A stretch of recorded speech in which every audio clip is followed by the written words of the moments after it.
મિત્રો મારી YouTube channel રંગીલા પાલની રસોઈમાં તમારું સ્વાગત છે। તો આજે હું બનાવવાની છું કાજુ કરી। જો તમને મારો વિડીયો પસંદ આવે તો લાઈક કરજો, શેર કરજો, સબસ્ક્રાઈબ કરજો અને કમેન્ટમાં લખવાનું ભૂલતા નહીં કે તમને મારો વિડીયો કેવો લાગ્યો।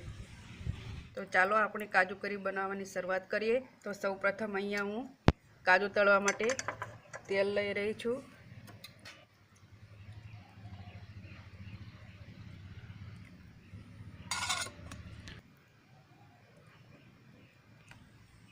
આપણું તેલ ગરમ થઈ ગયું છે। તો હવે એમાં મેં 100 ગ્રામ કાજુ લઈ લીધા છે અને આપણે તળી લેશું।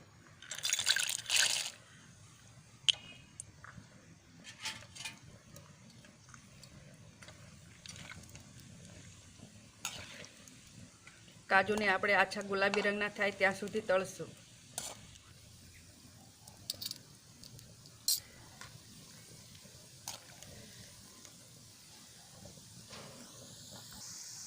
તો આપણા કાજુ ગુલાબી રંગના થઈ ગયા છે। તો આપણે હવે એને એક ડીશમાં કાઢી લેશું।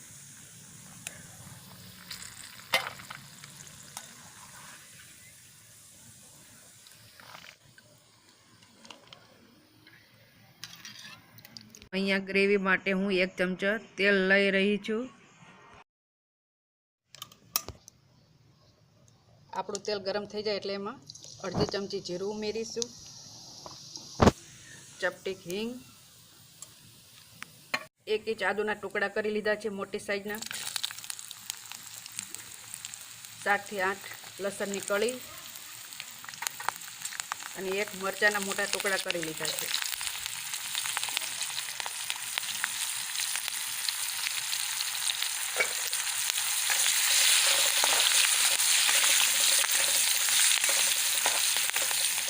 થોડાક સંતળાઈ જાય એટલે એમાં આપણે 1 વાટકી કાજુ લીધા હતા એ જ સાઈઝની વાટકીમાં આપણે અહીંયા મોટી ડુંગળી કાપીને લઈ લીધી છે।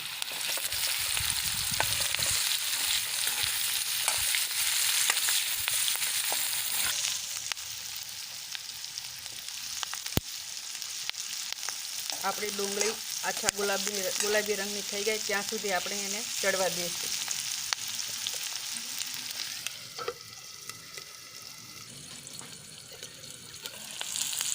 તો આપણી ડુંગળી થોડીક સતળાઈ ગઈ છે અને ગુલાબી કલરની બની ગઈ છે। તો હવે એમાં આપણે ટમેટા 1 વાટકી ઉમેરીશું જે મોટા કાપીને લઈ લીધા છે।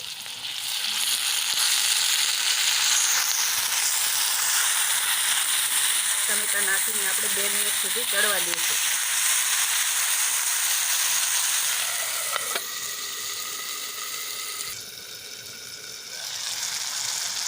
તો આપણા ડુંગળી અને ટમાટા ગ્રેવી માટે અધકચરા ચડી ગયા છે। તો હવે એને 10 થી 15 મિનિટ થરવા દઈશું અને એની પછી ગ્રેવી બનાવશું। તો અહીંયા મેં મગજરીના બી 2 થી 3 ચમચી પલાળીને અડધી કલાક પહેલાં રાખ્યા હતા જેને આપણે ગ્રેવી બનાવીશું।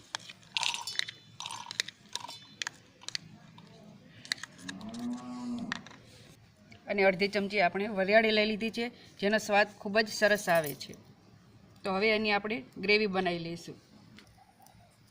તો અહીંયા આપણી ડુંગળી અને ટમેટાની ગ્રેવી બનીને તૈયાર છે।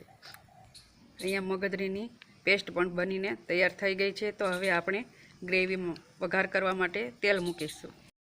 અહીંયા આપણે જે કાજુ તળ્યા હતા એનું તેલ આપણે ઉપયોગમાં લેવાનું છે। તો અહીંયા હું મોટા 2 ચમચા તેલ ઉમેરીશ।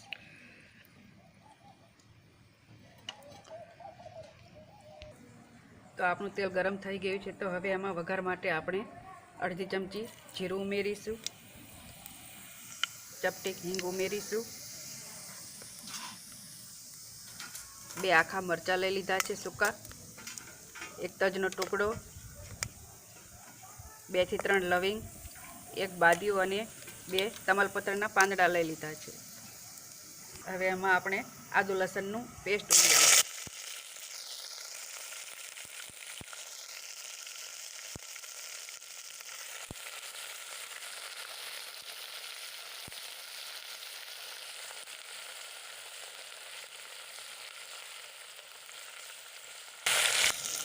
આપણી આદુ લસણની પેસ્ટ સંતળાઈ ગઈ છે। તો એમાં આપણે ડુંગળી અને ટમેટાની ગ્રેવી ઉમેરી દઈશું।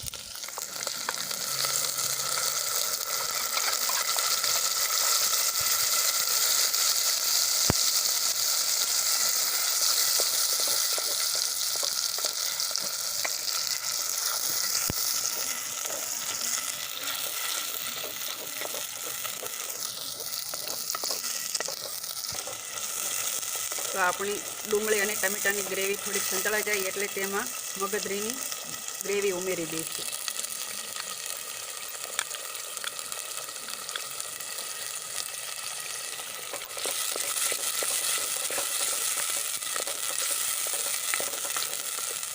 ગ્રેવીમાંથી તેલ છૂટું પડે ત્યાં સુધી આપણે એને ઢાંકીને થોડીવાર 2 થી 3 મિનિટ ચડવા દઈશું.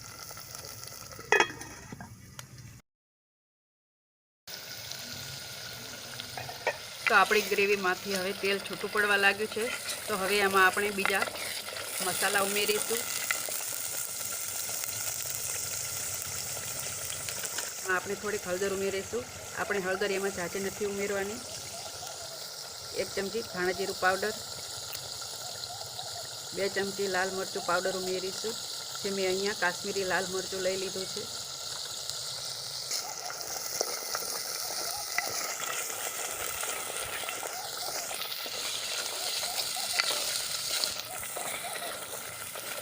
આપણા મસાલા સંતળાઈ જાય એટલે આમાં આપણે થોડું ગ્રેવી માટે થોડુંક પાણી ઉમેરીશું. અહીંયા જાજુ પાણી આપણે નથી ઉમેરવાનું, થોડું જ ઉમેરવાનું છે. અહીંયા મેં અડધા ગ્લાસ જેટલું પાણી લઈ લીધું છે.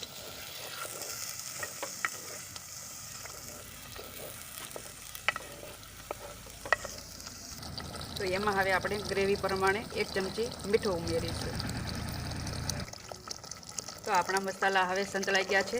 તો એમાં હવે આપણે જે કાજુ તળીને રાખ્યા હતા 100 ગ્રામ એ ઉમેરી દઈશું.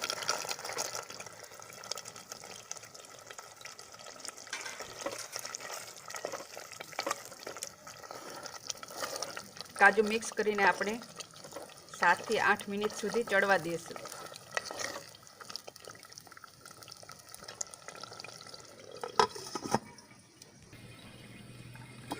તો 7 થી 8 મિનિટ થઈ ગઈ છે અને આપણા કાજુ કરીનું શાક હવે તૈયાર છે. તો આપણે હવે એને નીચે ઉતારી લઈશું અને થાળી તૈયાર કરીશું. તો હવે આપણે એને થાળીમાં કાઢી લઈશું. તમે જોઈ શકો છો આપણું કાજુ કરીનું શાક સરસ રીતે તૈયાર થઈ ગયું છે અને કલર પણ સરસ આવી ગયો છે. તમે એકવાર જરૂર ટ્રાય કરજો. તો આપણું કાજુ કરીનું શાક તૈયાર છે. જો તમને મારો વિડીયો પસંદ આવ્યો હોય તો લાઈક કરજો, શેર કરજો, સબસ્ક્રાઈબ કરજો અને કમેન્ટમાં લખવાનું ભૂલતા નહીં.